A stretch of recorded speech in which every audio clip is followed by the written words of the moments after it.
Ice cream खाएगी, bread roll भी तुझे पसंद है, लेकिन पढ़ाई करने का वक्त आए, होमवर्क करने का वक्त आए, बस बुखार आ जाता है। अरे आमी की बोका, रोज सुबह उठ के डेली तेरे लिए नाश्ता पकाऊं, टिफिन रेडी करूं, तुझे रेडी करूं। तुझे समझ में भी आ रहा है मैं क्या बोल रही हूँ, या मैं यूं ही अपना गला खराब कर रही हूँ?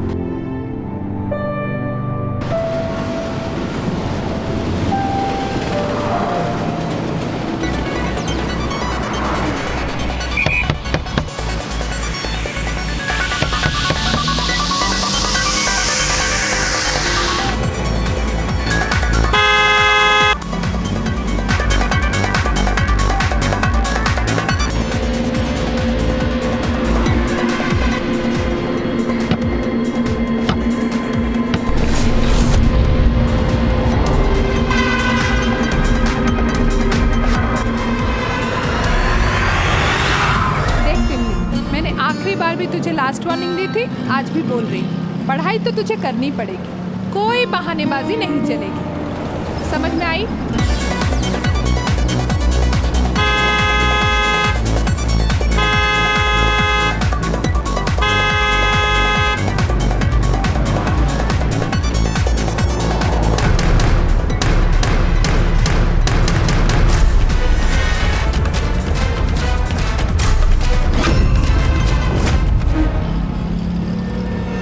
वो क्या है? ए तिमली, नंबर नोट कर। WB 38V2086। हाँ, एक मिनट।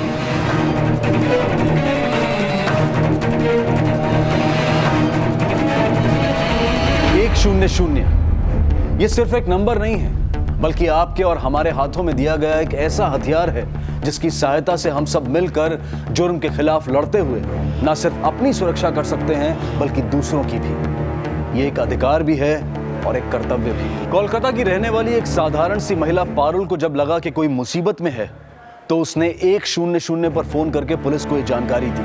लेकिन समस्या ये थी कि पुलिस को सिर्फ इतना पता था कि एक कार की डिक्की के अंदर फंसी हुई किसी लड़की को उनकी मदद की जरूरत है। लेकिन उन्हें यह नहीं पता था कि 1,41,00,000 की आबादी और 1,480 स्क्वायर किलोमीटर के एरिया में फैले हुए महानगर कोलकाता में वो लड़की कौन थी, कहां से आई थी और वो कौन लोग थे जिन्होंने उसे कार की डिक्की में बंद किया था और क्यों। क्या यह कोई साधारण अपहरण का मामला था या व्यक्तिगत रंजिश का नतीजा था, या फिर लहू से जुर्म की एक ऐसी हैरत अंगेज कहानी लिखी जा रही थी जिसका हर हिस्सा न केवल चौंका देने वाला था बल्कि जानलेवा भी। खबर मिलते ही पुलिस ने फौरन कार्रवाई शुरू कर दी और पारुल के बताए हुए रजिस्ट्रेशन नंबर के सहारे वो बहुत जल्द कार के मालिक के घर जा पहुंची।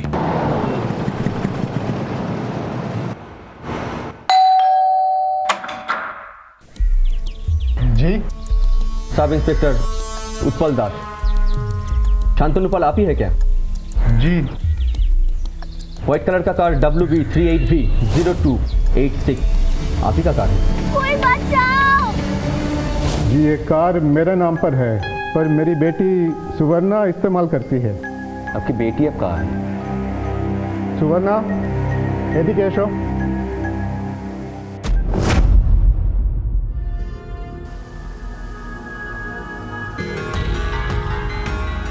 तुम्हारी कार किधर है? वो तो छीन के ले गए। छीन के ले गए? कौन? नहीं मालूम। आज सुबह जब मैं शांति निकेतन से कोलकाता की तरफ आ रही थी तब अचानक से एक गाड़ी मेरे पीछे से आई और मुझे ओवरटेक कर लिया और उसमें से कुछ गुंडे बाहर निकले। मैंने अपनी गाड़ी रिवर्स ले ली। पकड़ पकड़, चल चल चल चल, जल्दी कर जल्दी कर जल्दी कर, गाड़ी चला गाड़ी चला गाड़ी चला, जल्दी चल, जल्दी कर। नहीं हो रहा है गाड़ी। अब देख। और मैं अंधाधुंध गाड़ी चलाते हुए जंगल में घुस गई। तभी अचानक मेरी गाड़ी का टायर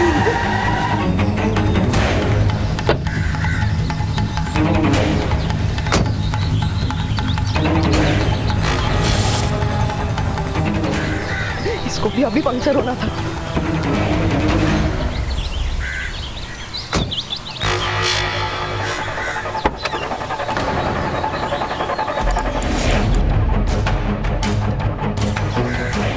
दीदी बचा लीजिए दीदी, मुझे बचा लो। उन लोगों ने मेरे पति को मार दिया है, अब मुझे भी मारना चाहते हैं। पर तुम हो कौन? मैं रेशमा। वो लोग मुझे जबरदस्ती उठाकर लाए हैं। आप जो वो होटल में खाने के लिए रुकी थी ना, तब मैं चुपके से आपकी गाड़ी में बैठ गई।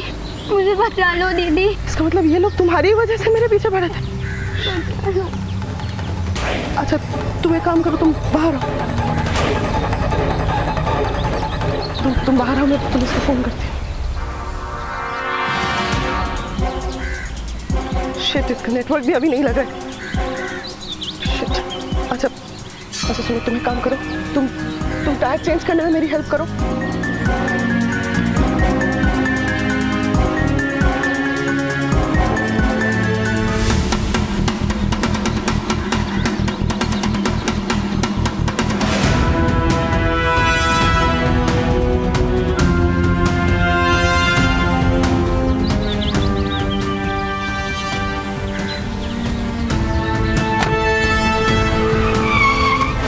दीदी वो लोग आ गए। दीदी दीदी वो लोग आ गए।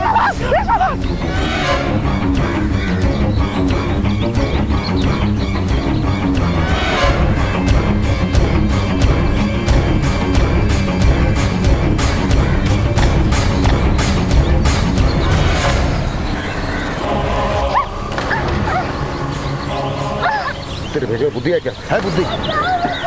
नहीं। इस गाड़ी की लड़की कहाँ है? मिली? तो कहाँ जाकर छिप गई है? सुन, हम दोनों ये गाड़ी लेकर निकलते हैं। उस साली को यहीं मरने दे। चल चल चल चल, निकल निकल।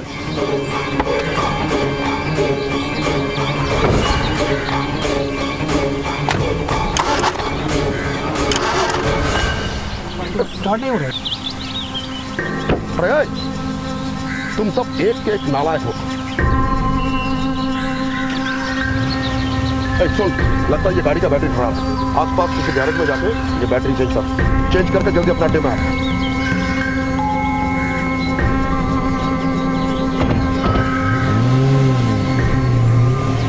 उसके बाद काफी देर तक मैं वहीं छिप के बैठी रही। फिर सड़क से आके बस पकड़ के तब कोलकाता पहुंची। उस गाड़ी का नंबर याद है? नहीं, नंबर कुछ याद नहीं है, लेकिन ग्रे कलर का एसयूवी था, इतना पक्का है। उनमें से किसी का नाम लेके पुकारा था? नहीं, मुझे कुछ याद नहीं आ रहा, लेकिन जो मेन आदमी था उसके लंबे बाल थे और उसने कैप पहना हुआ था। मुझे और कुछ याद नहीं आ रहा है। उसके बाद से ये बिल्कुल डरी हुई है। Hello SP Indrajit here. Grey colour के एसयूवी का नंबर पता नहीं चला, मगर उसका स्टार्टिंग प्रॉब्लम हो रहा था। आसपास के कोई गैरेज में वो बैटरी चेंज करने वाले थे। ओके, ये वारदात कहाँ हुई? बोलपुर के चौहट्टे गांव के पास। ओके, कुछ और डिटेल मिले तो मुझे तुरंत इन्फॉर्म करना।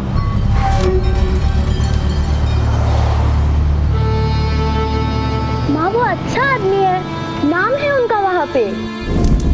पर तुम इतनी दूर अकेले कैसे रहेगी बेटी? माँ अब बाबा नहीं रहे तो किसी ना किसी को तो टाका पैसा कमाना ही पड़ेगा ना। और फिर मैं अगर वहाँ जाऊंगी तो इन दोनों का पढ़ाई लिखाई और बाकी सब खर्चा भी हो जाएगा। और फिर बाद में आप लोग भी वहाँ आ जाना।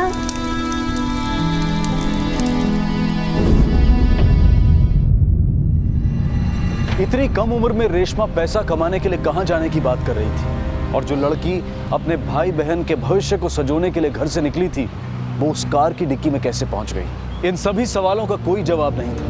कोलकाता पुलिस के पास सिर्फ एक सुराग था, और वो था कार का रजिस्ट्रेशन नंबर। जैसे जैसे वक्त बीतता जा रहा था, वैसे वैसे ये केस और पेचीदा होता जा रहा था। इस पेंट को गाड़ी से गिरा देती हूँ, कोई ना कोई तो जरूर देखेगा।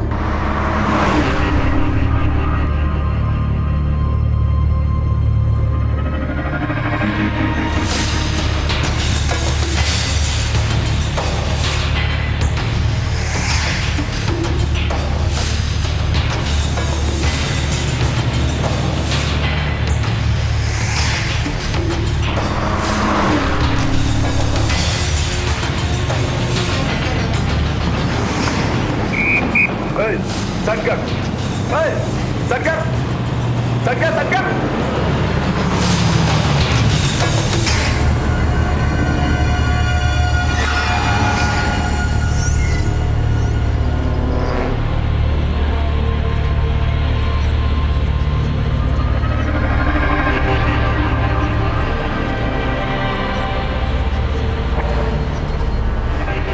क्या रे?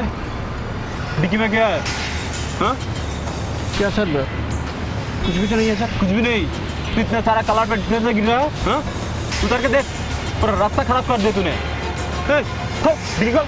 सर जी मैं बोलता हूँ सर जी अपने तो रात कर देना हम कुछ।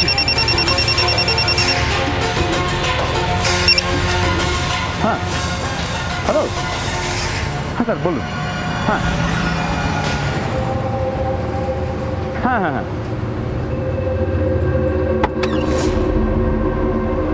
स्मार्ट बच्चे हैं, चुपचाप से यहाँ पे लेटी रहे। ज्यादा चालाकी करने की कोशिश की ना तो तेरी ये दोनों आंखें मैं निकाल लूंगा। Okay sir. Hello control room यार। हेलो, एक मारुति गाड़ी है वाइट रंग की, प्राइवेट नंबर है। The number is WB38V2086। इसको रोको, अगर कहीं भी दिखे तो। इसका बैकलाइट फूटा हुआ है, पॉसिबिलिटी ऑफ किडनैपिंग केस।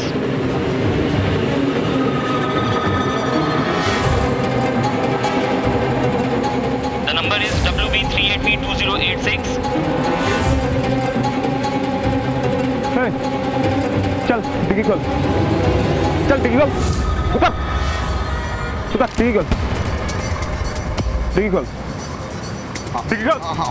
हाँ डिक्की।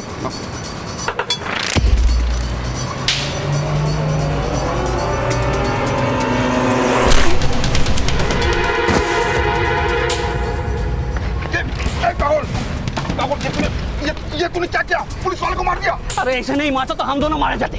कैसे? अभी इसकी वॉकी में खबर आया था। वो कहाँ गया वॉकी? सारा कलकत्ता का पुलिस ढूंढ रहे हुए। रुक।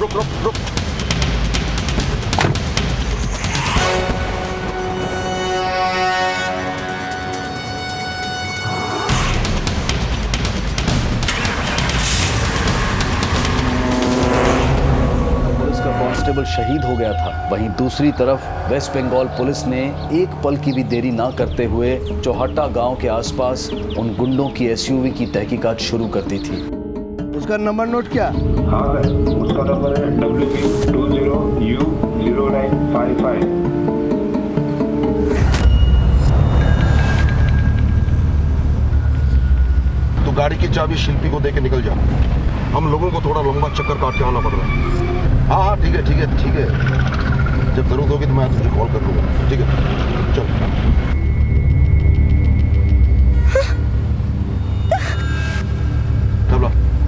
हाँ हेलो कंट्रोल रूम यार। ग्रे कलर की एसयूवी का रजिस्ट्रेशन फॉल्स है। ऐसी गाड़ी का आरटीओ में कोई भी रजिस्ट्रेशन नहीं है। हेलो, मेरा नाम मानिक दास है सर। मैं गोल्फ क्लब रोड से बोल रहा हूँ। यहाँ पे एक बाइक लावारिस पड़ा हुआ है और एक पुलिस का वॉकी टॉकी पड़ा हुआ है सर, टूटा फूटा। क्या नंबर है बाइक की? WB01AG9815।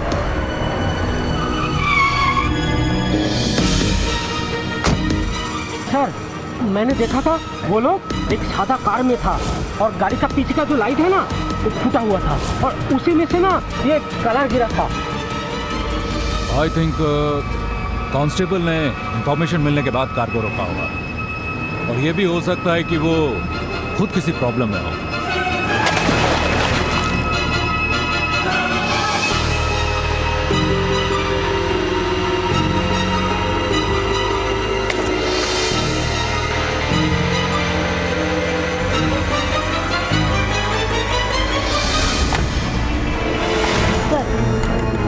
ये पेंट पीछे से आ रही है। इसका मतलब वो लोग बीटी रोड से आ रहे थे और अभी साउथ कोलकाता की तरफ जाते हुए टॉलीगंज की तरफ मुड़ गए थे। चलो हम लोगों को उस तरफ चल के देखना चाहिए। हाँ let's move. ACP Indrajit come online. Sir SUV का रजिस्ट्रेशन नंबर मिल गया है। नंबर नोट करो। The number is WB02309555।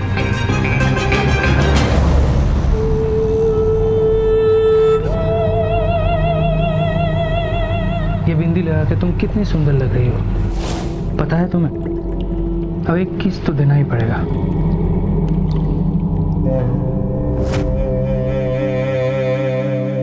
अब एक किस मैंने दिया है तो तुम भी एक किस दो। नहीं, लेट हो रहा है, चलो। तो क्या हुआ? तुम नहीं दोगी तो और ज्यादा लेट होगा।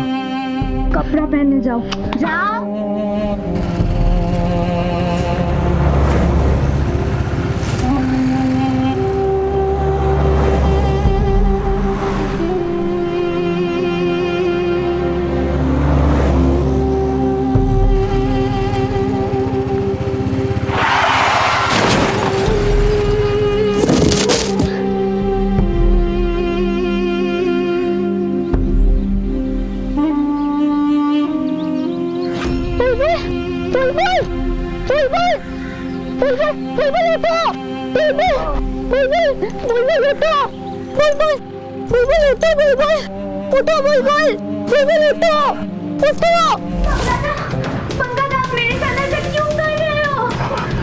क्यों कर रहा हूं? जाके अपने आदमी से पूछ, जा।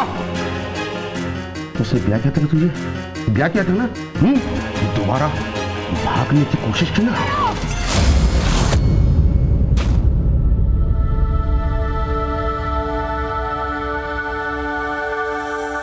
बहुत हुआ, मैं हूं ना, संभाल लूंगी, देखती हूँ मैं। दीदी तुम्हें किसी कॉल हो? इसको संभाल के रख, छोड़ना नहीं। हम लोग एक जरूरी काम निपटा के आते हैं। छोड़ा नहीं इसको। चल करना, चल। इस गाड़ी को ठिकाना लगाना होगा।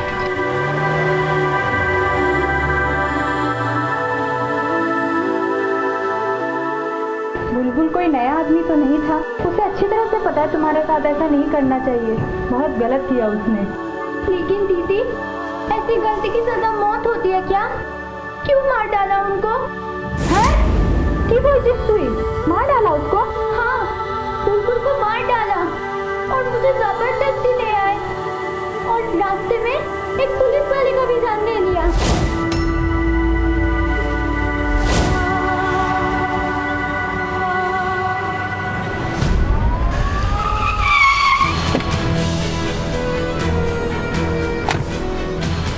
सर, 2 आदमी हमारा दुकान के सामने गाड़ी छोड़ के चला गया सर, इसलिए मैंने थाना में फोन किया सर।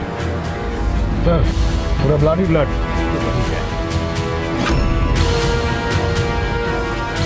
अच्छा ये बताइए, वो लोग यहाँ गाड़ी पार्क करके गए कैसे? सर वो लोग तो ऑटो पकड़ के चले गए। किस तरफ? सर कपड़डांगा की तरफ। वो ऐसे ही आए थे और ऐसे ही चले गए। सर इसका मतलब यही है जो लोग कवरडांगा के आसपास करीब है 3-4 किलोमीटर के अंदर है। इसका मतलब कवरडांगा के आसपास कोई ऐसी जगह है जहाँ वो लोग छिप सकते हैं? सर इतना बड़ा एरिया, हमारे पास ना लगेगा कोई फोटो, ना किडनैपर का था सबूत। ये भी नहीं पता ये लड़की को लेकर वो लोग क्या करेंगे। लेकिन हमें इतना पता है कि किडनैपर में से एक का हुलिया कैसा है। ये भी पता है कि एक दिन पहले खुद का SUV का इस्तेमाल कर रहा था वो। हाँ मानता हूँ कि वो काफी नहीं है, लेकिन अपराध को रोकने और अपराधियों को पकड़ने के लिए इन्हीं क्लू के सहारे हम लोगों को आगे बढ़ना होगा।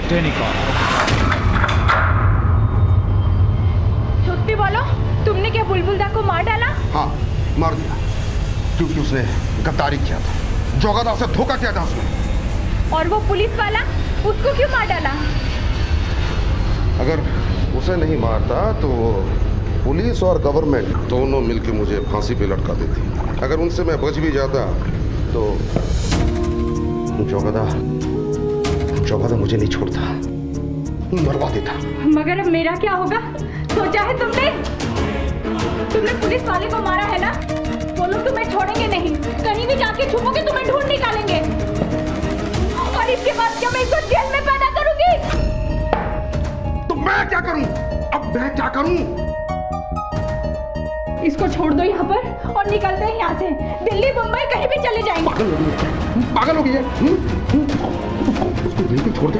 हैं? वो पुलिस को सब उगल देगी, उसके बाद तुम लोगों का क्या होगा सोचा है? वो सब मुझे नहीं पता, बस इतना जानती हूँ अगर इसको हम लोग नहीं छोड़ेंगे ना तो मैं तुम्हें छोड़ के चली जाऊंगी।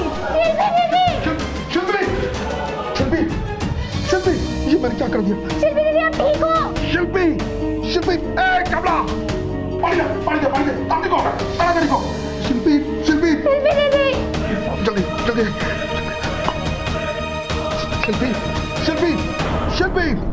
जल्दी शिल्पी।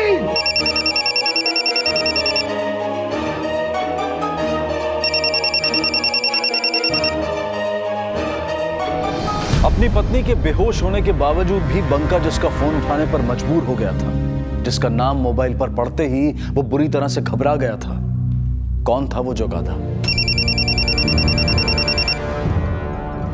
हाँ जोगादा, जोगादा नमस्कार। ठिकाने लगा दिए लड़की को? यहाँ पे गंडगोल हो गया है जोगादा, क्या करूं कुछ समझ में नहीं आ रहा जोगादा।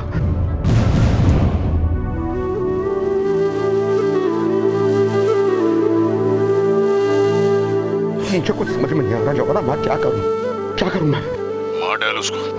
जोगादा ये आप क्या कह रहे हैं जोगादा? जोगादा वो मेरी बीवी है जोगादा, उसके पेट में मेरा बच्चा है जोगादा मैं उसे कैसे मार दूं? अगर वो इस हाल में पुलिस के हाथ लग गई ना तो अपने बच्चे के लिए सब भग देगी। मेरी बात ध्यान से सुन, अगर तू जिंदा रहेगा ना तो दूसरा बीवी भी आ जाएंगे और बच्चे भी पैदा हो जाएंगे, और अगर तू फंस गया ना मैं तुम दोनों को मरवा दूंगा। समझा मेरी बात?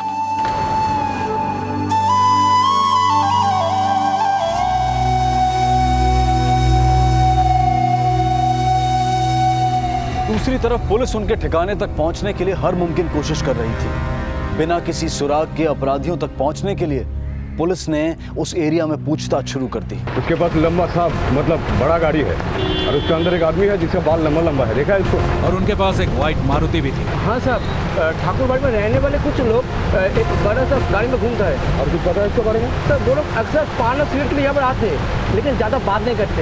कुछ होलसेल किस्म के लोग मालूम होता है सर। ये ठाकुरबाड़ी है कहाँ? हॉस्पिटल मोड़ से आगे लेफ्ट में घर है, पुल के पास, वही है ठाकुरबाड़ी। ठीक है, लेट्स मूव। ये कोलकाता का मौसम भी बड़ा अजीब है, कभी धूप है तो कभी बारिश है।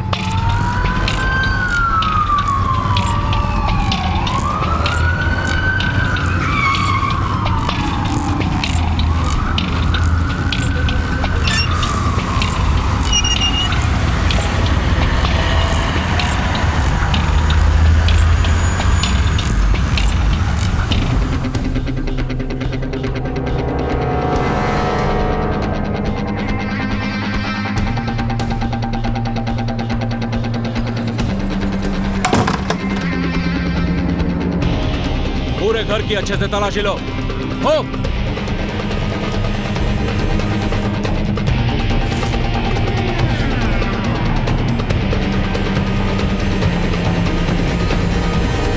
सर, यस, ये पर्स मिला है। सर, ये 24 परगना के दौतोपुकुर से कोलकाता तक का है सर। 4 दिन पहले का है। हाँ सर। मतलब वो लोग उस लड़की को किसी जगह से उठा के लेके आए थे। सर जल्दी आइए। Oh God.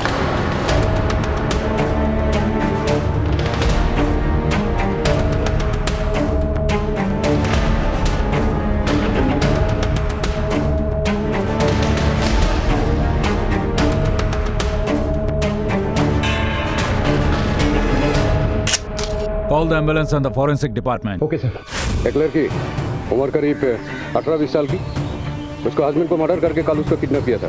कुछ पता है इसके बारे में? नहीं सर, आजकल मैं तो ऐसे किसी को देखा ही नहीं। ठाकुरबाड़ी किसकी है? सर इसका मालिक लोग तो यूएस है ना, अमेरिका, वहीं पर चला गया सर। सब एक घर कई साल से बंद था, इसलिए गुंडे लोग जबरदस्ती घुस गए।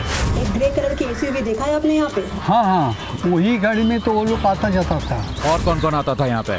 और तो कोई नहीं, हाँ मगर 2-3 महीना में नया लड़की लोग इधर आते थे फिर चले जाते सर। उस गाड़ी को आखिरी बार कब देखा आपने? करीब 1.5 घंटा पहले वो 2 आदमी आके फिर चला गया। सर वो जो लड़की का मर्डर हुआ ना, कोई लड़की हमेशा इधर ही रहता था सर। साथ में कोई लड़की थी? लड़की नहीं, लड़की तो नहीं देखा। सुवर्णा ने इंस्पेक्टर को बताया था कि रेशमा की उम्र लगभग 16-17 से ज्यादा नहीं थी और जो लाश पुलिस को ठाकुरबाड़ी में मिली थी वो एक 26 से 27 साल की प्रेग्नेंट औरत की लाश थी। ठाकुरबाड़ी में रेशमा और गुंडों की गैर मौजूदगी इस बात को भी साफ जाहिर कर रही थी कि रेशमा को यहाँ से ले जाया गया है और संभव है कि वो अब भी जिंदा है। पड़ोसियों से पूछताछ से इतना साफ हो गया था कि ठाकुरबाड़ी और प्रोस्टिट्यूशन का गहरा रिश्ता है, लेकिन एसीपी इंद्रजीत के अनुसार वेश्यावृत्ति से जुड़े लोग सरेआम दिन दहाड़े पुलिस कांस्टेबल की हत्या करने का जोखिम नहीं उठा सकते। ऐसे में एसीपी ने तय किया कि लाश की फोटो दत्तपुकुर पुलिस स्टेशन भेजकर पता किया जाए कि वो लड़की कौन है और उसका दत्तपुकुर से क्या रिश्ता है। रविंद्र, मेडिकेशन। Yes sir. ये औरत 4 दिन पहले हमारे दत्तपुकुर एरिया से कोलकाता गई थी, जहां उसका संबंध एक किडनैपिंग केस के साथ जोड़ा गया है। पता करो ये कौन है। ये तो शिल्पी है, बंका की बीवी। बंका? जी। बंका कौन है? नोटोरियस है सर। मर्डर केस में अंदर हुआ था, पेरोल में बाहर होने के बाद से गायब है। चलो उसके घर चलते हैं। सर, अगर शिल्पी नहीं होगी तो घर पर कोई नहीं होगा। यहाँ उसका उठना बैठना किसी के साथ तो होगा ना? उसका दोस्त बुलबुल चौधरी। बुलबुल चौधरी।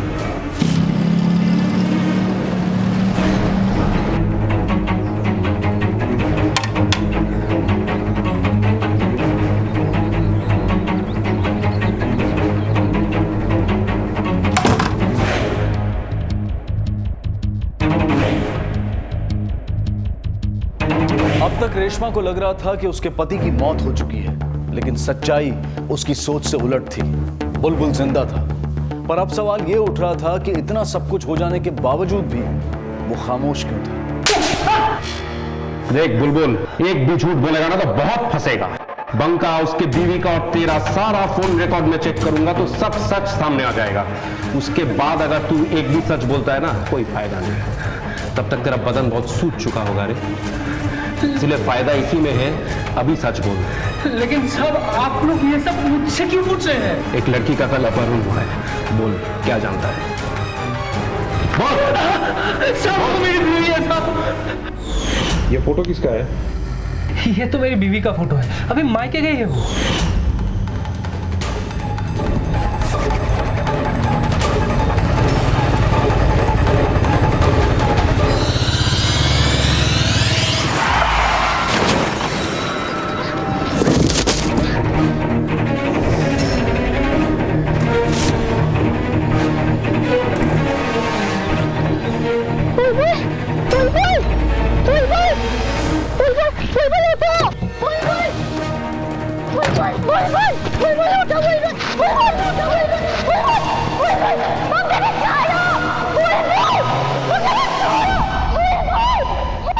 बंका दोस्त था ना तेरा, और ऊपर से तू उसके बीवी की मदद भी करता था, फिर उसने तेरे साथ ऐसा क्यों किया?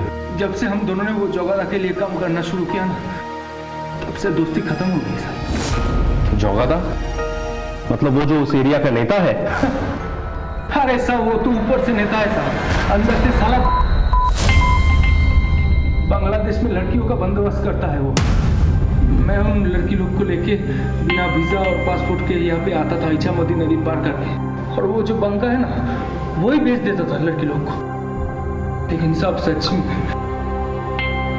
जब से मैंने रेशमा को देखा, मैंने बस ठान लिया कि उसको बंका के साथ नहीं भेजना है। फिर हम दोनों ने शादी कर ली साहब। लेकिन वो बंका को जब पता चला, वो जाके उस जगादा को बोल दिया साहब, इसीलिए बुलाया था हम दोनों को मिलने के लिए। देख बुलबुल, जो चीज बाहर बेचने के लिए है ना, वो चीज अगर तू अपना पास रखना चाहता है तो उसको कीमत देना पड़ेगा। और तूने तो कोहिनूर डायमंड चुराया है। जोगादा, आप मुझे थोड़ा वक्त दे दो जोगादा, मैं उसका पूरा कीमत आपको चुका दूंगा। उसके हिसाब तू मेरे को दे। जोगादा, लेकिन बंका को हिसाब देने का जल्दी था, इसलिए मुझे टाइम नहीं दिया। बंका का कोई नंबर है तेरे पास? क्या साहब, वो तो हर हफ्ता अपना मोबाइल नंबर सब चेंज कर देता है साहब। उसका नंबर मिलना बहुत मुश्किल है साहब, बहुत मुश्किल है। इस केस का सरकारी गवाह बनेगा।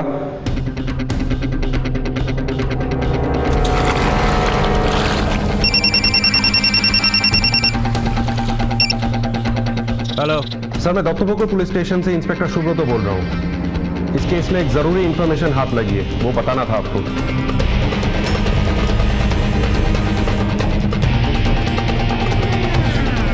सर, मुझे आपकी एक मदद चाहिए।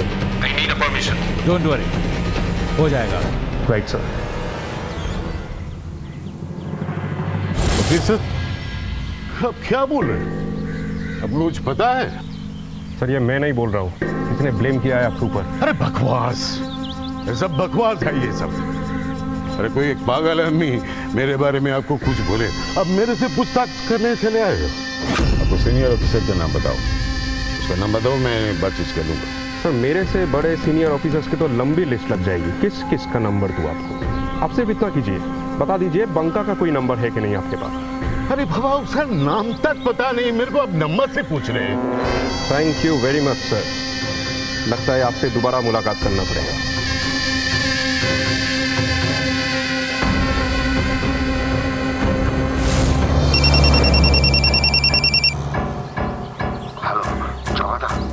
सुन, पुलिस और लड़के के बारे में पूछने के लिए मेरे घर भी आए थे।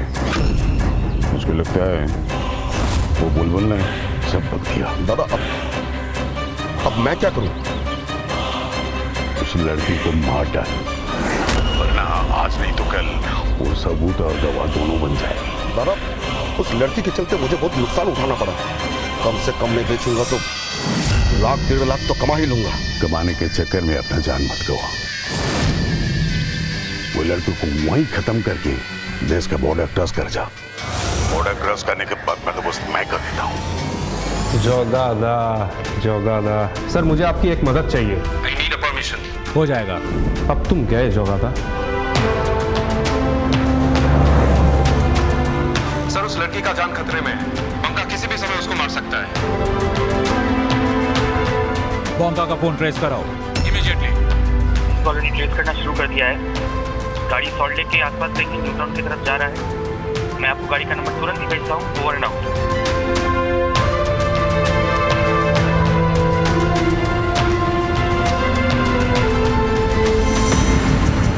हाँ सर, हम आ गए सर। Okay sir.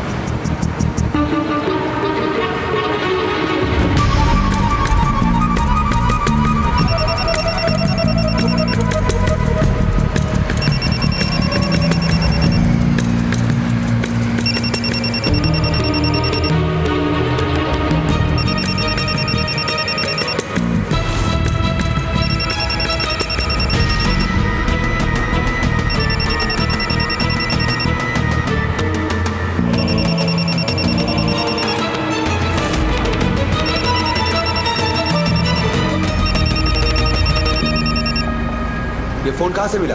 कचरे के डिब्बे में। बंका तक पहुंचने का इकलौता जरिया उसका फोन नाकाम हो चुका था। सुबह से लेकर अब तक पुलिस ने अपनी तफ्तीश से मामले को काफी सुलझा तो लिया था, लेकिन बंका अब भी आजाद घूम रहा था और उसकी आजादी का मतलब था रेशमा की बर्बादी। शाम ढल चुकी थी। कोलकाता शहर और रेशमा की जिंदगी पर रात गहराने लगी थी। मैंने वो फोन सॉल्ट लेक मार्केट में फेंक दिया था। अब देखना है कि वो पुलिस वाला साला अगर फोन का ट्रेस करेगा भी, वो उधर सॉल्ट लेक में जाके मरेगा। मुझे पता था ऐसा ही होगा। अपराधी अपने आप को बहुत चालाक समझता है, लेकिन वो ये भूल जाता है कि हमें उनकी हर चाल समझने की आदत होती है। बंका ने आधा घंटा पहले अपना मोबाइल सॉल्ट लेक में फेंका है। इसके बाद वो लड़की को मारने या ठिकाने लगाने के लिए कोई भी सुनसान जगह ढूंढेगा। अगर तू इस लड़की का क्या करने वाला? जोगादा ने कहा था उसे मार डाल, पर मैं सोचता हूँ नहीं, उसे मारने से पहले उस साली के साथ थोड़ा मजा लिया, फिर साली को ठिकाने लगा के आज हम बॉर्डर क्रॉस कर जाएंगे। लेकिन ये सब करेगा किधर? इस एरिया में बाईपास के आसपास यही एक जगह है जहां यह काम वो आसानी से कर सकता है। Are you sure, sir? वो ऐसे ही करेगा? हाँ, अपराधी के दिमाग से सोचो। सॉल्ट लेक में कोलकाता पुलिस की हद खत्म होती है और बंगाल पुलिस की हद शुरू होती है। यहाँ से भीड़ भाड़ में वो वापस नहीं जाएगा। कोलकाता में तो चारों तरफ भीड़ ही भीड़ है। फिक्र मत कर, एक जगह है जहाँ इस वक्त कोई नहीं होता। सामने राजरहाट बाईपास है और रात के समय वो बिल्कुल सुनसान रहता है और उनके लिए यही आसान होगा कि उस लड़की को यही मार के सीधा एयरपोर्ट पकड़ते हुए बॉर्डर की तरफ बोंगा जाए, और इसके लिए वो कोई भी पब्लिक ट्रांसपोर्ट यूज कर सकता है। अपनी गाड़ी लेकर हम आगे नहीं जा सकते। रोड पर हर जगह पुलिस चेक कर रही होगी। एक काम करते हैं, राजारहाट मोड़ के पास हम किसी बस पर चढ़ जाते हैं जो दमदम जाती हो। दमदम जाके लोकल ट्रेन पकड़कर हम कोलकाता से दूर निकल जाएंगे। सर फिर तो एक ही जगह जाओ से लेके जा सकते हैं, और वो जगह इस वक्त बिल्कुल सुनसान रहती है सर। कौन सी जगह? इको विस्टा वाला एरिया सर। Eco Vista.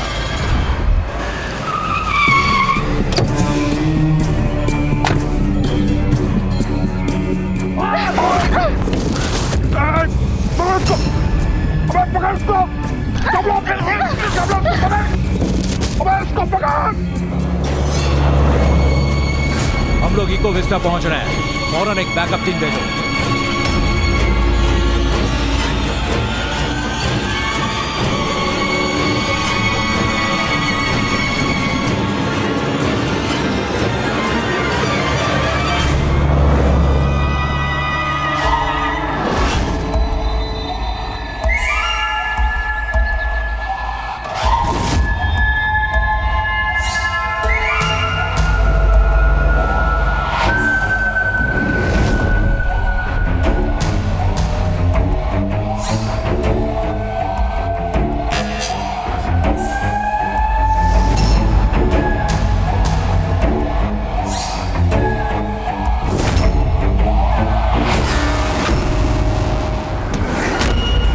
मैं कहता हूं रुक जा, रुक, वहीं रुक,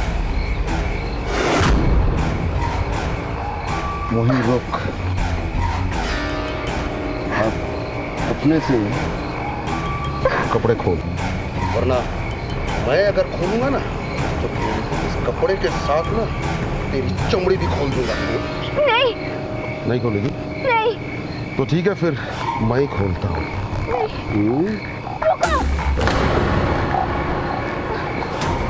इको विस्टा आ गया, अभी लाइट बंद करो और थोड़ा धीरे चलाओ। सर, आगे गाड़ी देखिए, डिक्की खुला है, कोई नहीं इसके अंदर।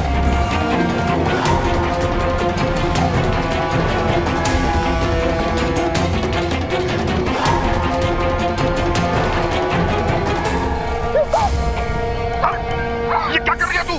पगला गई है क्या? क्या कर रही है? पगला गई है क्या? पगला गई है? तुझे मरने का मौका ना मर।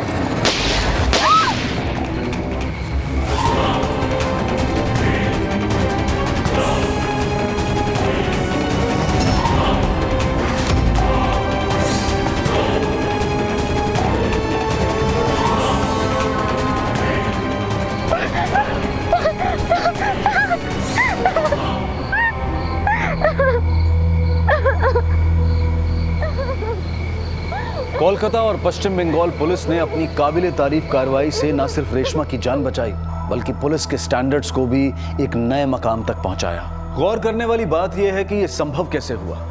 जरा सोचिए कि आज हम सभी अपने अधिकारों और अपनी असुविधाओं के बारे में हमेशा बात करते हैं, लेकिन जब बात आती है संघर्ष की, अपना दायित्व निभाने की, तो हम हमेशा बचकर निकलने की कोशिश करते हैं। एक साधारण सी महिला ने समय पर समाज के प्रति अपनी जिम्मेदारी को पूरा किया और उसके सिर्फ एक फोन कॉल पर पुलिस ने अपनी ड्यूटी करते हुए ह्यूमन ट्रैफिकिंग से जुड़े एक बहुत बड़े रैकेट का पर्दाफाश किया। वहीं दूसरी तरफ ठाकुरबाड़ी के आसपास रहने वालों ने अगर जरा भी सावधानी दिखाई होती, पुलिस को इन्फॉर्म करके अपने दायित्व को पूरा किया होता, तो ये संभावना थी कि अपराधी बहुत पहले पकड़े जाते और इतने लोगों की जान बच जाती। कांस्टेबल देवादित्य को मरणोपरांत पुलिस मेडल दिया गया। बात बात पर दूसरों की जान लेने वाला कैबला एक दिन भी पुलिस की मार बर्दाश्त नहीं कर पाया और उसने अपने मास्टरमाइंड सफेद पोश सरगना जोगादा के बारे में सब कुछ बता दिया। इन सभी को आईपीसी की धारा 302 के तहत हत्या के लिए, धारा 363 के तहत अपहरण के लिए, धारा 366 ए और 372 के तहत ह्यूमन ट्रैफिकिंग के लिए उम्र कैद की सजा सुनाई गई और ये सभी आज जेल की सलाखों के पीछे। लेकिन इतना सब कुछ होने के बावजूद भी रेशमा ने हार कर वापस लौटना स्वीकार नहीं किया। आज वो दोनों देश की पुलिस और एनजीओ की मदद से ऐसी लड़कियों के लिए संघर्ष कर रही है जिन्हें धोखे से ह्यूमन ट्रैफिकिंग के जरिए कोलकाता में लाकर वेश्यावृत्ति के लिए मजबूर किया जाता है। हम रेशमा के इस संघर्ष की शक्ति को सलाम करते हैं। गलती करना गलत होता है, लेकिन यह भी सच है कि गलतियां ही इंसान की सबसे बड़ी टीचर भी होती हैं। गलती के साथ एक और शब्द भी जुड़ा होता है और वो है माफी। और एक सवाल भी उठता है कि क्या हर गलती माफी के काबिल होती है? आज की जो कहानी हम आपको दिखाने जा रहे हैं उसका भी यही मुद्दा है, जहां कुछ लोगों ने गलतियां की जिनमें से कुछ गलतियां माफी के काबिल थीं लेकिन उन्हें माफ नहीं किया गया, और कुछ गलतियों को माफी के काबिल ना होने पर भी नजरअंदाज कर दिया गया।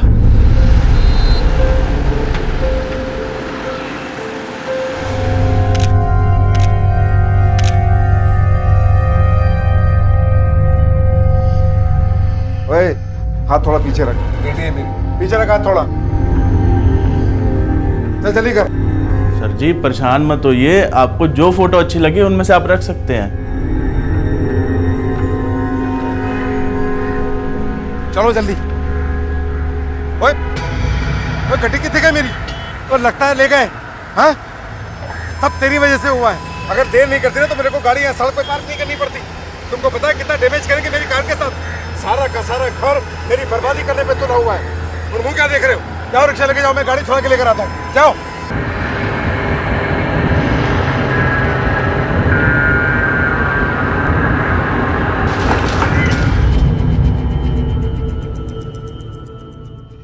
कौन खाएगा ये, कौन खाएगा? थोड़ा सा और अच्छा पापा को फोन लगाए।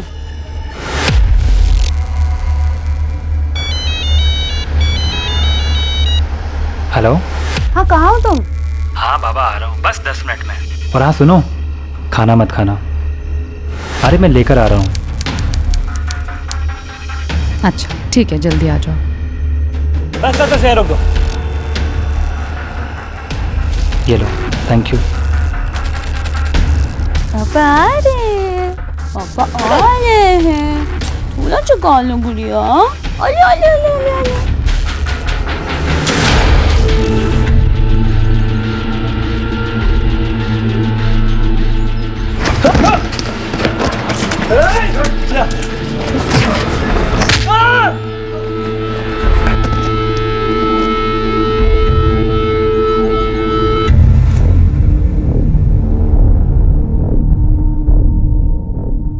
चल मुंह खोल। हाँ मुंह बंद कर। बस अभी 24 घंटे में तो बिल्कुल ठीक हो जाएगा, ठीक है? पक्का ना? स्टैम्प पेपर पे लिख के दूं? अरे मैंने इलाज किया तो ठीक हो गई। चलो अभी मुझे और भी मरीज देखने हैं, चलो जल्दी। नेक्स्ट बैठो। रेणुका, रेणुका।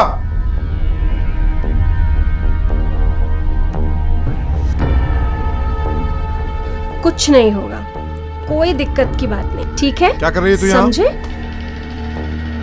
पापा जी वो बस पूछ रहा था मरीज कि को भड़का रही है?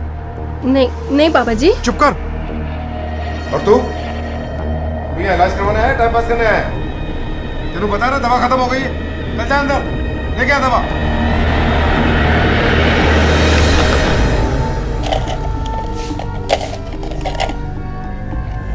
आप प्लीज रोइए मत। आप तो जानते हो डॉक्टर साहब को, वो ऐसे ही है। अब कौन क्या कर सकता बताइए। राजस्थानी का दवाखाना यही है? हाँ जी यही है। कहाँ है वो? अंदर। अरेस्ट करने आए हो या इलाज करवाने? जो भी है जल्दी बोलो, बाहर मेरे और भी पेशेंट हैं। आपके दामाद नवीन पर कल रात हमला हुआ है, उसी सिलसिले में आए। जिंदा है लेकिन उसकी हालत बहुत खराब है, सर पे गहरी चोट लगी। वही तो मैं सोचूं कि मेरे इतने अच्छे भाग का जो मुझे उसकी मौत की खबर सुनने को मिलती। मेरी एक बेटी तो विधवा है और दूसरी को विधवा देखने के लिए मेरी आंखें तरस गई हैं। सर मैं इस बारे में कुछ भी नहीं जानती। झूठ क्यों बोल रही हैं भाभी? आप इंस्पेक्टर साहब को बताते क्यों नहीं कि ये अटैक आपके पापा ने करवाया है? तुम कौन हो और इतना दावे के साथ कैसे कह सकते हो? सर हम दोनों नवीन के दोस्त हैं और भाभी जी और नवीन की लव मैरिज हुई थी, वो भी भाग कर।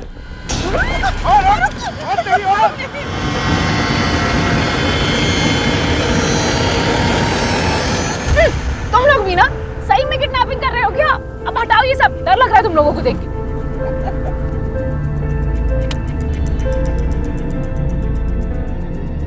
सर दरअसल पापा जी अभी भी नवीन को अपने जमाई की तरह स्वीकार नहीं करते। उसकी कोई खास वजह? उसका बाप ड्राइवर था मेरा और उसका वो पिल्ला नवीन मेरी बेटी को भगा के ले गया था। शादी के बाद नवीन के कहने पर हमने पापा जी को फोन किया और उनसे मिलने भी गए। पापा जी मम्मी जी और दीदी नजर नहीं आ रहे? बाहर गई है, मैंने भेजा है और इन्हें बुलाया है तेरे इस दूल्हे की खातिर करने के लिए।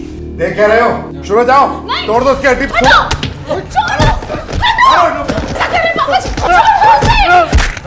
हिम्मत मारो, तोड़ो से। रोक दीजिए ये सब, रोक हाथ दीजिए, पुलिस में फोन करूंगी। आप कर तोड़ दो इसको। ओए छोड़ दो, रुको। नवीन उठो, कभी माफ नहीं करूंगी हाँ पुलिस के लिए मैं। चल निकलो तो, और मुड़ के मत आना थे। चलो। सर एक बार पहले भी इसने नवीन को बहुत मारा था और सर जान से मारने की धमकी भी दी थी। हाँ, दी थी धमकी। मैं तो अब भी चाहता हूँ कि वो मर जाए, लेकिन उसके गंदे खून से मैं अपने हाथ रंगना नहीं चाहता। अरे एक नंबर का लालची है वो नवीन।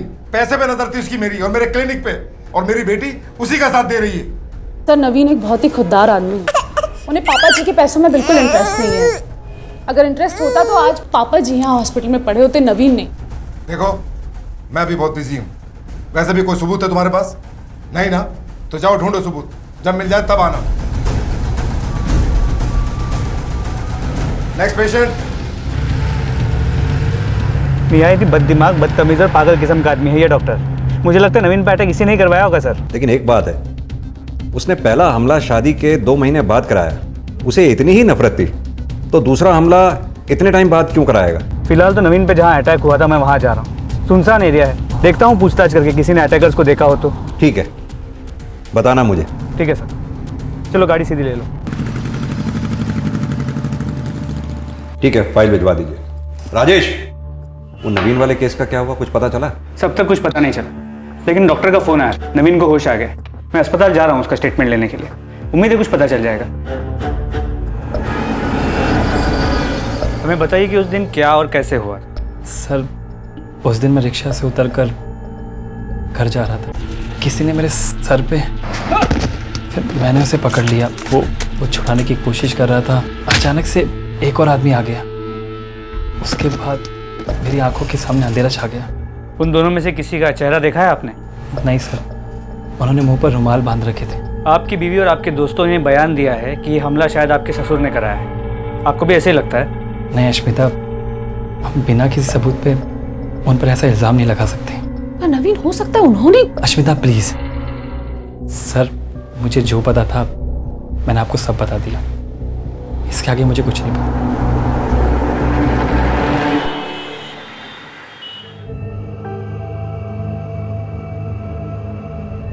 तुम यहाँ इतनी सुबह? छिप कर आई हूँ। नवीन जी के बारे में सुना तो रहा नहीं गया। कैसे हैं अब? जब से इन पे हमला हुआ है मैं बोल रही हूँ चलो और चल के पापा जी के खिलाफ रिपोर्ट लिखवाओ। मुझे पूरी उम्मीद है कि उन्हीं ने किया है, पर इनकी महानता से परेशान आ गई हूँ मैं।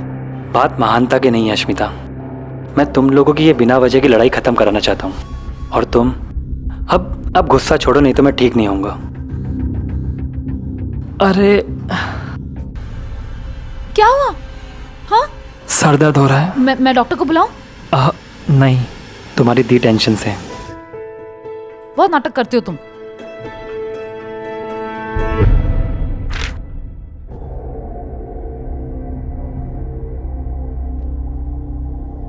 मैं क्या जी, एक काम वाली रख ले, मेरे कमर का दर्द बढ़ता जा रहा है। क्यों? वो पिछली बारी नौकर रखे से याद है की तसी उसने? वो ड्राइवर का बेटा तेरी बेटी को लेकर भाग गया था, और अब एक और नौकर रख लूं हैं, ताकि कोई नया कांड करवा लूं। और वैसे भी खाली बैठी रहती है, तू करती की है?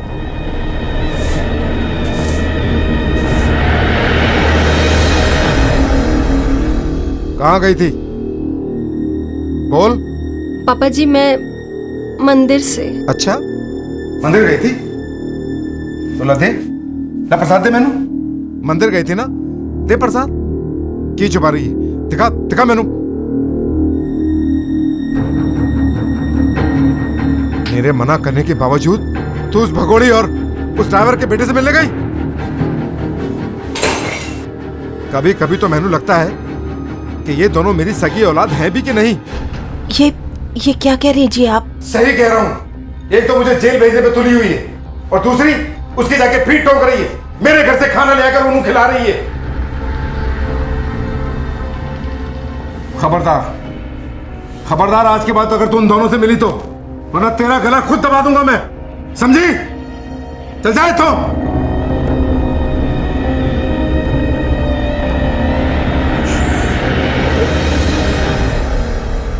अब गलती नहीं करेगी, अब गुस्सा थूक दीजिए।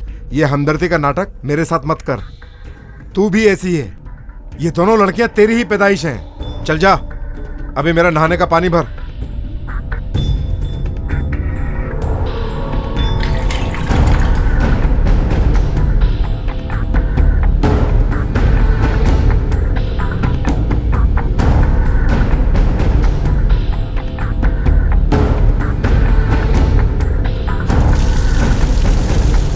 कभी कभी तो मैंने लगता है कि ये दोनों मेरी सगी औलाद है भी कि नहीं। तू भी ऐसी है, ये दोनों लड़कियां तेरी ही पैदाइश है।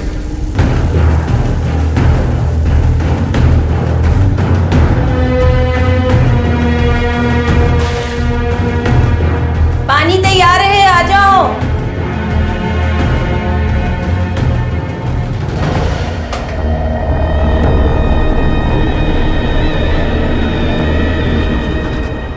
हाँ, इसका टेस्ट अजीब सा क्यों है?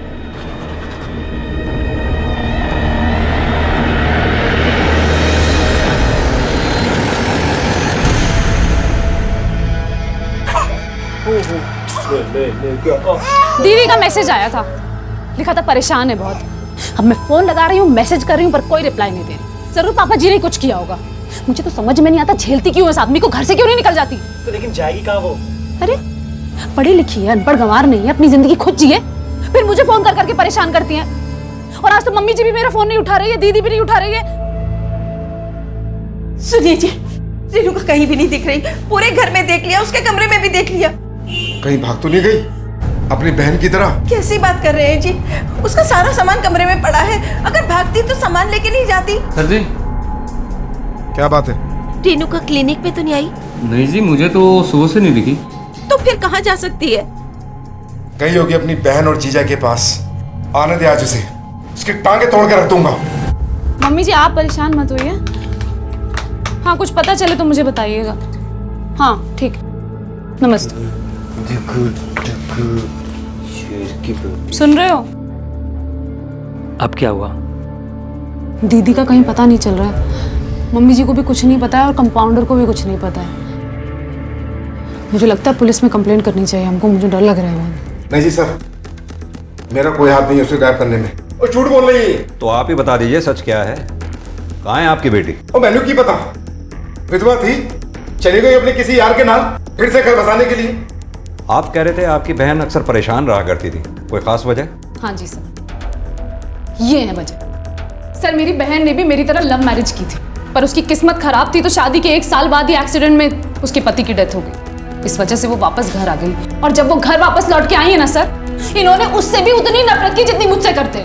लेकिन फिर भी उसको घर में रखा था मैंने। हाँ रखा था, पर किस तरह याद है आपको?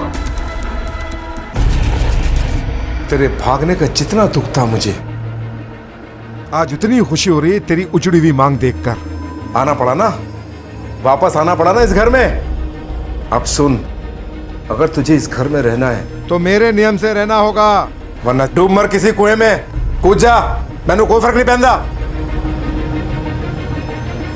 सर जब नवीन हॉस्पिटल में एडमिट थे तब दीदी उन्हें देखने आई थी, और तब दीदी को जान से मारने की धमकी दी थी पापा जी ने। मुझे तो लगता है इन्हीं का हाथ है, आप पता लगाइए। हाँ, मरवा दिया मैंने उसको, और मैंने तेरे पति को मरवाने की कोशिश की थी। मुझे और कोई काम धंधा थोड़ी है, रोज सुबह उठता हूँ, नाश्ता करता हूँ और निकल जाता हूँ कत्ल करने के लिए, है ना? देखिए साहब, इस सब नाटकबाजी के लिए आपके पास टाइम होगा, मेरे पास टाइम नहीं। जब तक मेरे खिलाफ कोई ठोस सबूत हो, प्लीज मुझे परेशान मत करना। सानी साहब, अपनी आवाज और अपने अंदाज को जरा शराफत के दायरे में रखिए। मुझे अपनी दवा बेचने की कोशिश हरगिज मत करना। जब जब हमें आपकी जरूरत पड़ेगी आपको बुलाएंगे, और आप आएंगे भी। अगर नहीं आए तो आपको उठा के लाएंगे, समझे? हमने आपकी FIR दर्ज कर ली है, जैसे ही कुछ पता चलेगा आपको इन्फॉर्म कर देंगे। Thank you sir. Thank you. ये आदमी बहुत अजीब है। सही कह रहे थे, इस आदमी के घर में एक के बाद एक 2 वारदातें हुई। पहले नवीन पे अटैक, फिर बड़ी बेटी गायब। कुछ तो मसला है। एक काम करो, इसकी फैमिली के बारे में जरा आसपास पूछताछ करो। जी सर।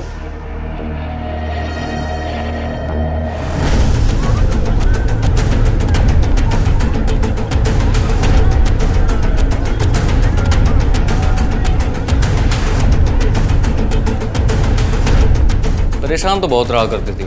सानी साहब बड़ी बेइज्जती कर देते थे उनकी। अब कुछ दिन पहले की बात है। मुंह खोलो।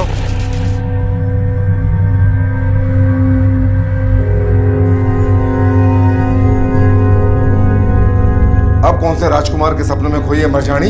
एक बार विधवा होकर तेरे अरमान ठंडे नहीं हुए? नहीं पापा जी, वो जिस तरह गपक कर रोटियां तोड़ती है ना, उसी तरह काम भी किया कर, वरना जा सकती है, दरवाजा खुला है, और जाके मर सकती है कहीं भी। सॉरी पापा जी। लेकिन ये तो आम बात थी साहनी साहब के लिए, हमेशा ऐसे ही पेश आया करते थे उनके साथ। इसके अलावा और कोई खास बात जो रेणुका से जुड़ी हो? नहीं साहब, ऐसा तो कुछ नहीं था।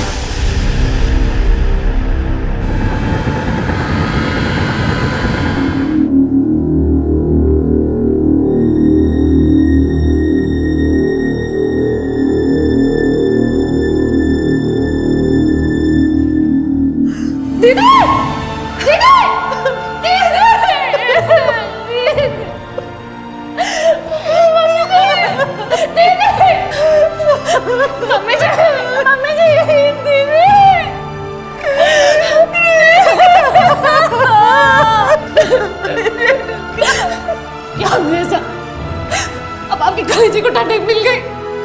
आपने मारा ना दीदी को, आपकी बेटी ने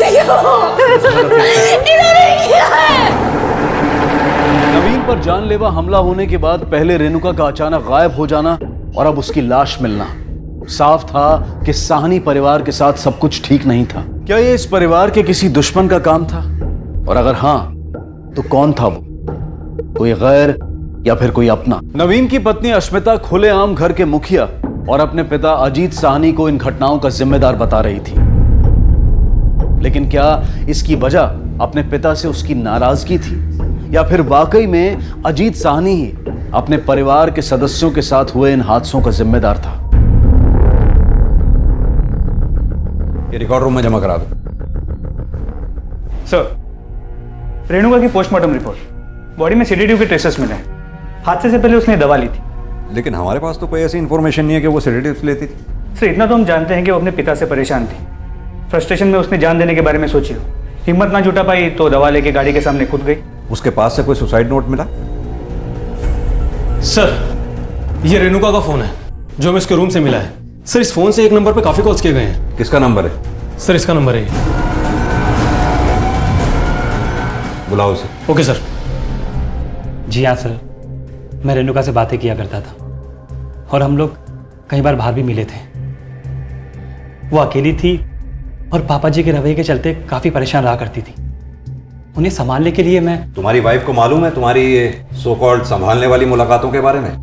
जी नहीं सर, वो अपनी फैमिली को लेकर पहले से काफ़ी परेशान रहा करती है, तो इसलिए मैंने उसे कुछ भी नहीं बताया। हो सकता है रेणुका और तुम्हारे बीच में अफेयर रहा हो, उसने इस बेनाम रिश्ते को नाम देने की बात की हो और तुमने मना कर दिया हो, इसके चलते उसने सुसाइड कर लिया हो।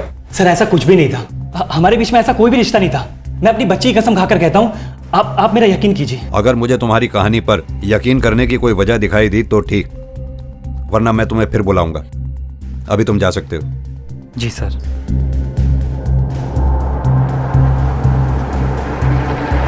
मेरी पीठ पीछे मेरी बहन के साथ ये सब करते शर्म नहीं आई तुमको? मैं ही अंधी थी जो तुम पे भरोसा किया।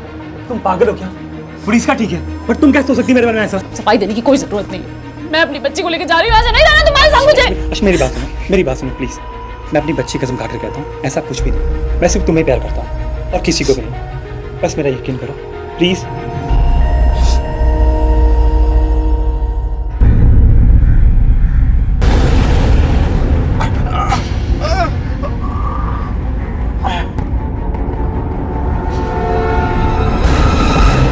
पहले नवीन पे अटैक हुआ, फिर रेणुका ने सुसाइड किया और अब आपके फादर गायब हैं। आखिर चल क्या रहा है आपकी फैमिली में? हर रोज की तरह सुबह 10 बजे नाश्ता करके क्लिनिक के लिए निकले थे। फिर कंपाउंडर का 11 बजे फोन आया कि हेलो। मैं परेशान हो गई क्योंकि वो क्लिनिक के लिए ही कह के निकले थे। मुझे लगा शायद किसी काम से गए होंगे, लेकिन जब शाम तक कोई खबर नहीं आई तो मैंने अश्मिता को फोन किया। हेलो अश्मिता। ठीक है, अभी तो आप लोग जाइए, जैसे ही हमें कोई खबर मिलेगी आपको इन्फॉर्म कर देंगे।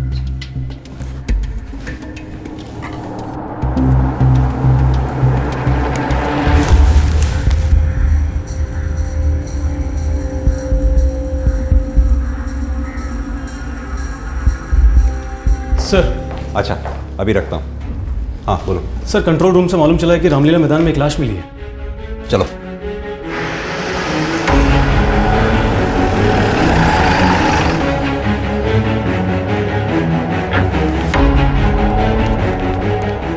सर, मैंने ही आपको फोन किया था, ये लाश मिली।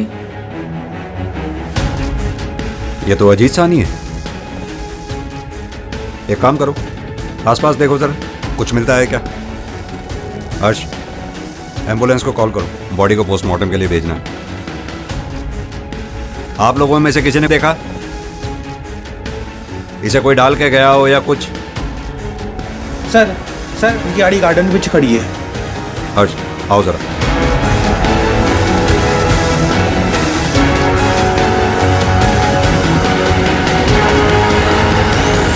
क्या मर गए? नहीं नहीं, ये नहीं हो सकता। पता नहीं भगवान मुझे किस चीज की सजा दे रहा है।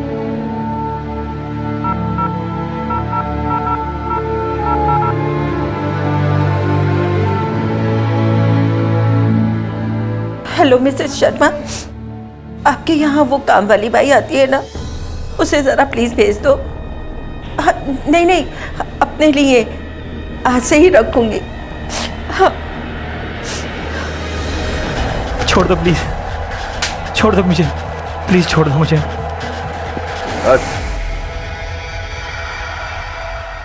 तकलीफ तो बहुत हो रही होगी ना तुझे? हाँ? पैसे कब देगा? सत्तार भाई, मैं कोई भी बहाने नहीं बना रहा, मुझे थोड़े दिन और दे दीजिए। मैंने आपको कहा था ना कि मेरा एक बहुत बड़ा काम होने वाला है, वो हो गया है। मैं आपके सारे पैसे लौटा दूंगा, वो भी ब्याज के साथ। मेरा प्लीज यकीन कीजिए। पैसे घर पहुंचा दे, वरना तुझे, समझा? रोए। सर, पोस्टमार्टम रिपोर्ट के मुताबिक अजीत की मौत हार्ट अटैक से हुई थी। शक की कोई गुंजाइश नहीं है। केस को आगे इन्वेस्टिगेट करने के लिए हमारे पास कोई लीड नहीं। हर्ष, अजीत के केस में कुछ गड़बड़ जरूर है। अजीत मेडिसिन की फील्ड से था, भले ही उसके पास डॉक्टर की डिग्री नहीं थी, लेकिन उसके पास नॉलेज थी। फिर वो हार्ट अटैक के साइंस को कैसे मिस कर सकता था? उसके पास मोबाइल फोन था, एटलीस्ट मदद मांगने के लिए वो किसी को फोन करके कोशिश तो कर ही सकता था। इसके अलावा वो घर से क्लिनिक के लिए निकला, बिना किसी को बताए घर से इतनी दूर रामलीला मैदान कैसे पहुंच गया? एक के बाद एक घर में 2 मौतें होना, ऐसा कुछ तो है जो इस फैमिली में नॉर्मल नहीं है। सर, अजीत की जेब से माता के मंदिर की पार्किंग स्लिप मिली थी, हो सकता है वहां से कुछ पता चले। कौन सा मंदिर? झंडे वाला। ठीक है, आओ चलें।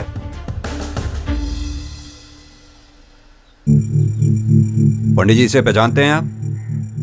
मैं जानता तो हूँ, अजीत नाम है इनका। पिछले कुछ दिनों से इनका आना जाना है यहाँ। आपकी आखिरी बार बात कब हुई थी इनसे? आखिरी बार जब वो रो रहे थे। रो रहे थे? जी। कब की बात होगी? 4-5 दिन पहले। भगवान की मर्जी के बगैर इस दुनिया में पत्ता भी नहीं हिल सकता। जो आपकी बेटी के साथ हुआ है, इसमें भी शायद उसकी कोई मर्जी होगी, और इसमें आपका कसूर कहाँ है? नहीं पंडित जी, सारा दोष मेरा है। बरसों पहले मेरे से एक पाप हो गया था, जिसका शराब मैनू लगा है। शायद इसीलिए मेरे साथ ये सब हो रहा है। व्यर्थ चिंता मत करो, सब ठीक हो जाएगा। मतलब ये जो अजीत अचानक मंदिर जाने लगा, इसकी वजह रेणुका की मौत नहीं, बल्कि उसी के पापों का गिल्ट, जिसके बारे में उसने उस पंडित को बताया था। क्योंकि जिस दिन उसकी मौत हुई उस दिन भी वो मंदिर गया था।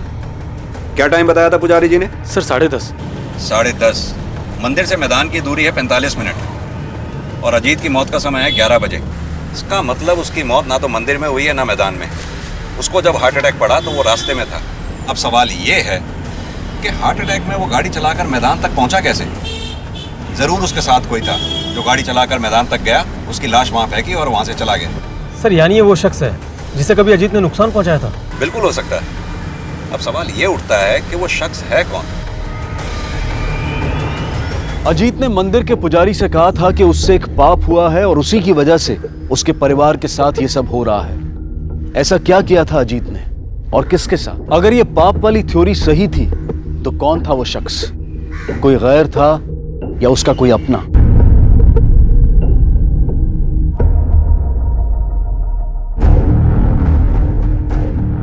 अच्छे से साफ कर रही है ना? हाँ। एक भी निशान नहीं छूटना चाहिए, चमकना चाहिए। बिल्कुल चमकेगा। और सुन, ये जाले जो दिख रहे हैं ना, इनको भी साफ कर दियो। कर दूंगी।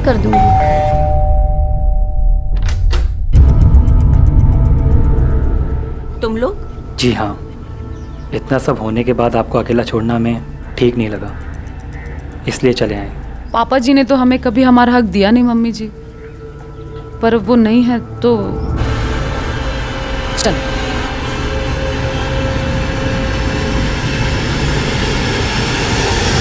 नहीं सर, सानी साहब बड़े कड़वे आदमी थे, किसी से ढंग से बात तक नहीं करते थे, लेकिन ऐसी कोई दुश्मनी नहीं थी उनकी किसी से। कोई और बात? क्लिनिक में कभी कुछ ऐसा हुआ हो जो रोजमर्रा से अलग हो? नहीं सर, मेरी जानकारी में ऐसा कुछ नहीं। ठीक है, वो मुझे पेशेंट्स की लिस्ट दे दो।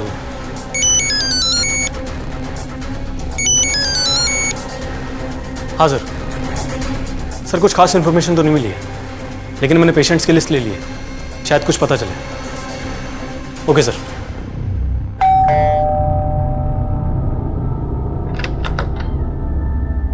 मैडम ये सरला जी का कुरियर है।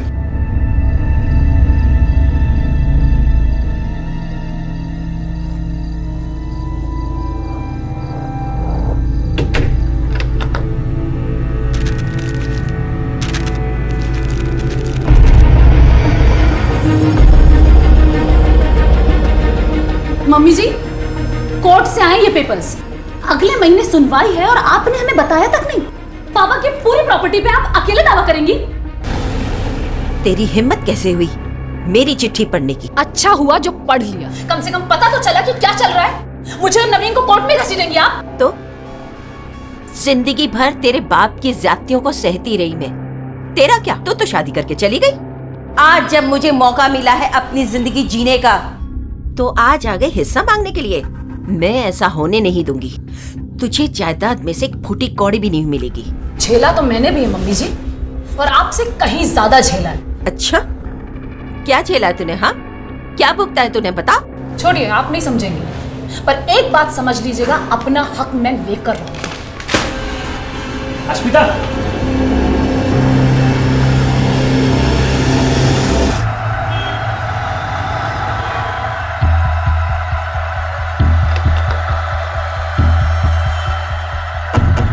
हाँ भाई भाई भाई बस मुझे थोड़ा और टाइम दे दो।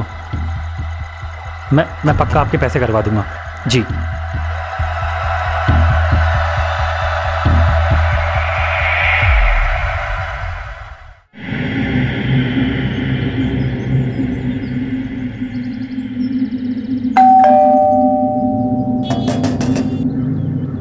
मैडम जी, दरवाजा खोलो।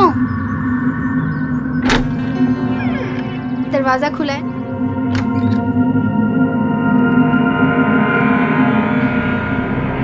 मैडम जी। तरला जी, कैसे हुआ ये सब? मैं घर में थी, तभी घंटी बजी। मैंने सोचा काम वाली आई होगी, मैं दरवाजा खोलने गई,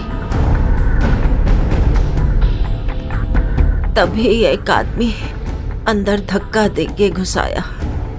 उसने मुंह ढका हुआ था, मेरे सर पर किसी चीज से वार किया। उसके बाद जब मुझे होश आया तो मैं यहाँ हॉस्पिटल में थी। सर, इस अजीत ने जरूर किसी के साथ कुछ बहुत बुरा किया था, और ये वही शख्स है जो ये सब कुछ कर रहा है। हो सकता है कि रेणुका की मौत भी सुसाइड ना हो के मर्डर हो। पहले उसने नवीन पे हमला किया, फिर खुद डॉक्टर अजीत को मार दिया, और अभी सरला पे हमला। हो सकता है कि ये भी उसी ने किया। भाई प्लीज छोड़ दो भाई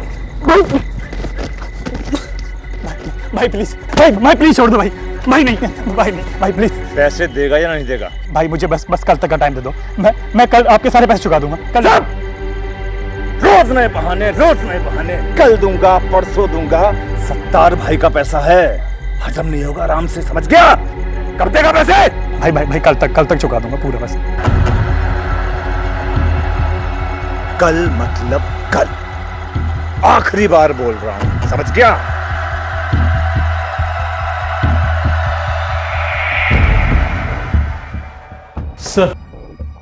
सर अजीत का एक पेशेंट मिला है, उसके पास में कुछ खास इंफॉर्मेशन है। अच्छा, बुलाओ। सर, ये बात अजीत की मौत से कुछ दिनों पहले की है सर। मैं अपने दोस्त के कहने पर उनके यहाँ दमे की दवाई लेने के लिए गया था। दवाई तो मिल गई थी सर, लेकिन दवा के पेट में जाते ही मेरी हालत बिगड़ने लगी। अरे क्या हुआ? हाँ, क्या हुआ? विजय, विजय, क्या हुआ? देख, संभाल, आराम से, आराम से।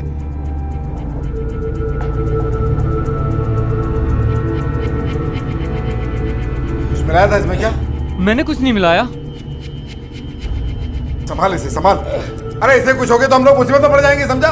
वो और उनका कंपाउंडर दोनों मुझे उठाकर अपने एक जानने वाले डॉक्टर के पास ले गए और डॉक्टर ने जांच के बाद बताया कि दवाई प्रॉपरली बनाई नहीं गई थी, कंपोजिशन में कुछ तो गड़बड़ था सर। आप यकीन के साथ कह सकते हैं कि उस दिन कंपाउंडर भी साथ था आपके? जी सर, वो दोनों ही मुझे साथ लेकर गए थे। हमसे झूठ बोला तूने, हमसे झूठ बोला तूने। मार क्यों रहे हो साहब? झूठ क्यों बोला तूने? साहब मैंने आपसे कोई झूठ नहीं बोला है। झूठ नहीं बोला तो सच भी नहीं बताया तूने। क्यों नहीं हमें बताया तूने कि एक बार दवा का कंपोजिशन गलत हो गया था, पेशेंट को हॉस्पिटल भर्ती कराना पड़ा, उसकी जान जाते जाते बची थी। तूने की थी ना वो गड़बड़, इसलिए हमारे बार बार पूछने पर भी तूने हमें नहीं बताया। बोल, किसके कहने पर किया था तूने और क्यों? बोल। सरला के कहने पे।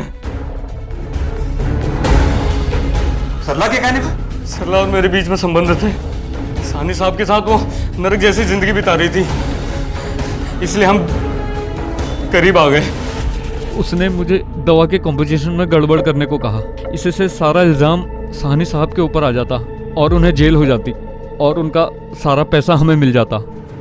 सानी साहब को मिलावट का तुरंत पता चल गया था और उन्होंने सारी की सारी दवा फिकवा दी थी। इस तरह हमारा सारा प्लान चौपट हो गया था, जिसे तूने बाद में पूरा किया, अजीत सानी को मारकर। लेकिन रेणुका को क्यों मारा तूने? साहब मैं सच कह रहा हूँ, मैं कुछ भी नहीं जानता हूँ इस बारे में। लेकिन क्या? मैंने उससे शादी की थी ये सोचकर कि डॉक्टर की बीवी बनने के बाद मुझे इज्जत और आराम मिलेगा, लेकिन नहीं, उसके साथ शादी कर कर उस आदमी ने मेरे सारे सपने तोड़ दिए, जिसके चलते आप अपने पति के कंपाउंडर के करीब आ गए। हम ये भी जानते हैं कि आपने अपने अटैक का नाटक झूठा रचा था। आपके आशिक ने हमें सब बता दिया है। अश्मिता और नवीन दोनों बिना बुलाए मेरे घर पर आ गए, मेरे आके रहने लगे, जायदाद में हिस्सा मांगने लगे, तो मैं और क्या करती? आपने अपनी बड़ी बेटी रेणुका और अपने पति अजीत सानी को किसके साथ और कैसे मारा?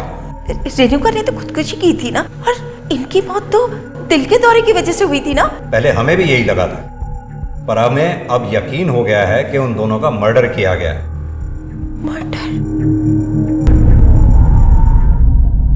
ये सरला की इंटेरोगेशन से कुछ हाथ नहीं लगा? कॉल रिकॉर्ड से भी कुछ नहीं मिला सर। मैंने रेणुका और सानी साहब का खून किया है, मुझे मेरा जुर्म कबूल है, गिरफ्तार कर लीजिए मुझे।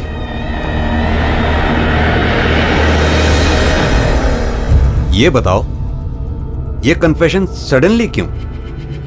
मैंने मार्केट से कई लोगों से पैसा उठाया था ब्याज पे, और मैं उसे चुका नहीं पा रहा था। कर्जदारों ने जीना मुश्किल कर रखा था मेरा। उन्हीं में से किसी एक पार्टी ने मुझ पर हमला कराया था उस दिन।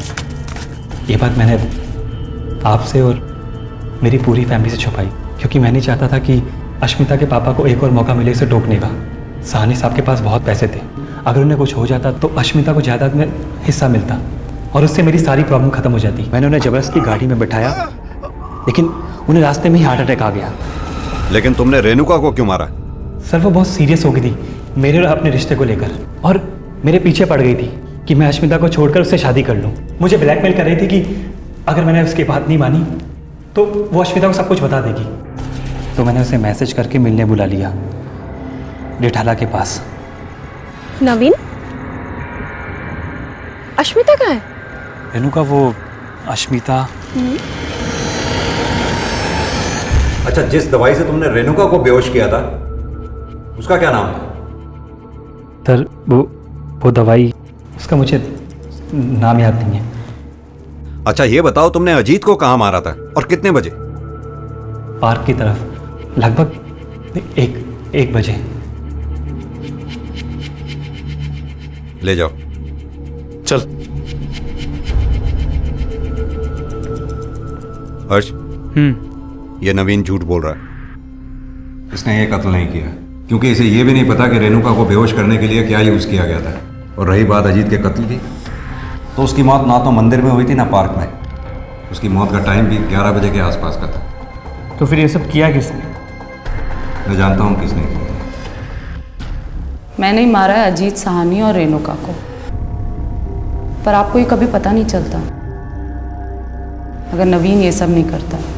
हमें पहले से ही यकीन था कि ये मर्डर तुमने ही किया है, और ये भी कि इस मर्डर में तुम अकेली नहीं हो। कौन था तुम्हारे साथ? नवीन के दोस्त विक्की और सनी।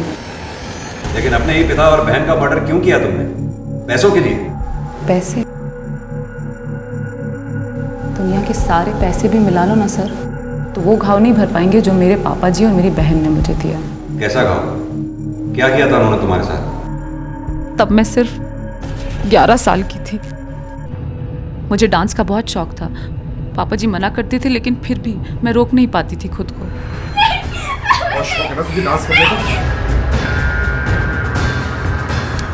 दीदी थी वहाँ, वो भी डरी हुई थी, लेकिन फिर भी बड़ी थी वो मुझसे, मुझे बचा सकती थी, लेकिन उन्होंने ऐसा किया नहीं। इस बात को तो कई साल बीत गए, फिर बदला इतने साल बाद? क्योंकि मैंने जिंदगी भर अपने आप को रोक के रखा था। अपने पापा जी की करनी की सजा नहीं देना चाहती थी उन्हें, पर एक दिन ऐसा कुछ हुआ कि मेरे सब्र के सारे बांध टूट गए। ऐसा क्या हुआ था? हमें पैसे की बहुत ज़रूरत रहती थी सर।